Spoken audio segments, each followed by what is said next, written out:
Hello friends, आज का हमारा टॉपिक है रजिस्टिविटी। और रजिस्टिविटी जो टॉपिक है वो electronics branch, electrical branch, computer science branch and IT branch में सेकंड सेमेस्टर का टॉपिक है।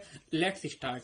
यहाँ पे हम लोगों ने राइट डाउन कर रखा है किसी वैद्युत पदार्थ की प्रतिरोधकता उस पदार्थ के इकाई घन आयतन का प्रतिरोध होता है। इसे रो अक्षर से व्यक्त करते हैं।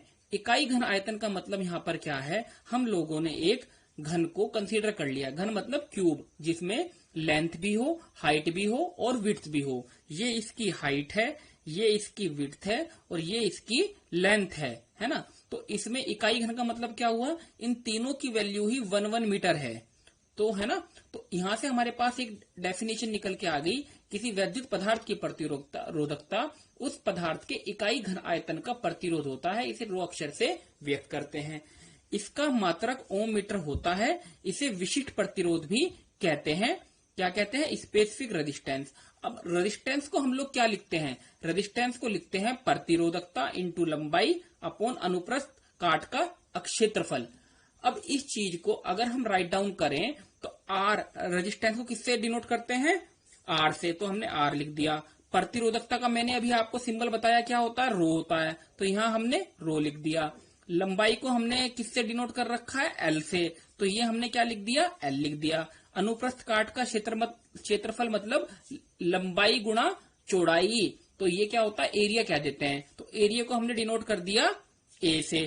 तो हमारे पास फॉर्मूला क्या निकल के आ गया? R is equal to rho L by A. हमने यहाँ पे लिख दिया कहाँ पे कौन सी चीज है, मतलब where R is equal to resistivity, rho नहीं सॉरी, आर मतलब रेजिस्टेंस, रो मतलब रजिस्टिविटी, एल मीन्स लेंथ और ए मीन्स एरिया।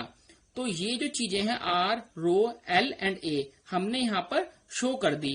अब हमें क्या करना है, हमें निकालनी है रजिस्टिविटी। और रजिस्टिविटी को किससे डिनोट किया है? रो से। तो इस रो की वैल्यू निकालनी है। हम क्या करेंगे, इसकी मल्टीप्लाई कर देंगे इसमें और एल को ले जाएंगे इसके अपोन में।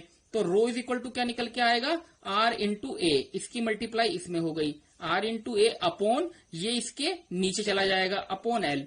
तो यहाँ पे रो की वैल्यू क्या निकल के आ गई? R into A upon L. तो ये हमारे पास यहाँ पे निकल के आई है रजिस्टिविटी। इसे हम नेक्स्ट पेज पे भी लिख लेते हैं। तो रजिस्टिविटी क्या हो गई?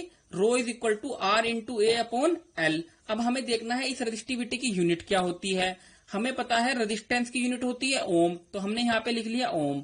एरिया की यूनिट क्या होगी? मीटर स्क्वायर, क्योंकि इसमें क्या होगा, लंबाई भी होगी और चौड़ाई भी हो गई। लंबाई की यूनिट भी मीटर होती है और चौड़ाई की यूनिट भी मीटर होती है। तो मीटर इंटू मीटर कितना हो गया? मीटर का स्क्वायर हो गया। लेंथ की यूनिट क्या होती है? मीटर होती है, तो मीटर लिख दी।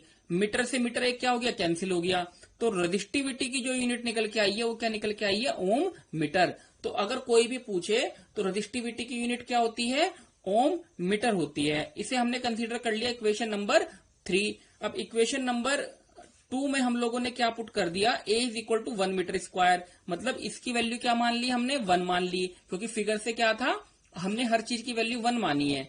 तो यहाँ पे हमने 1 पुट कर दिया, यहाँ पे भी 1 पुट कर दिया।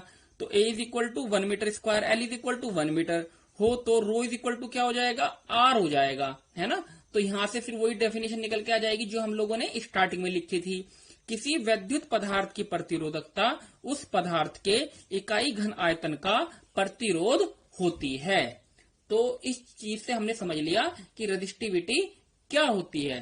तो अब इसके जो नेक्स्ट टॉपिक है उसमें हम लोग जो डिस्कस करेंगे, हम डिस्कस करेंगे जो फैक्टर अफेक्टिंग रजिस्टिविटी है, वो भी इसी चैप्टर का टॉपिक है।